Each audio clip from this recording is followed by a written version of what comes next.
Internal toothpaste inatibu matatizo ya kinywa na meno. Sijui tumeelewana?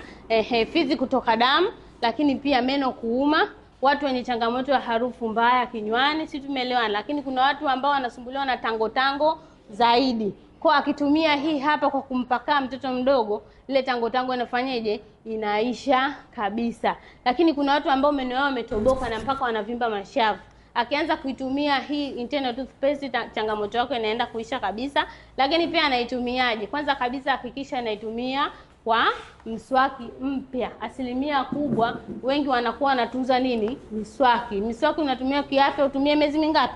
3. Ukimaliza miezi 3 tupa. Sisi tumeelewana? Kwa unaanza kuwa unaitumia asubuhi kwa jioni. Lakini na dawa nyingine hapa inaitwa spirulina. Spirulina imetengenezwa kwa mfumo wa mboga mboga na matunda. Sisi tumeelewana? Kwa hiyo unapoitumia, ukitumia hii mboga mboga na imechanganywa na mboga mboga na matunda, inaenda kukusaidia pia kuongezea damu, lakini pia kwenye matatizo ya pressure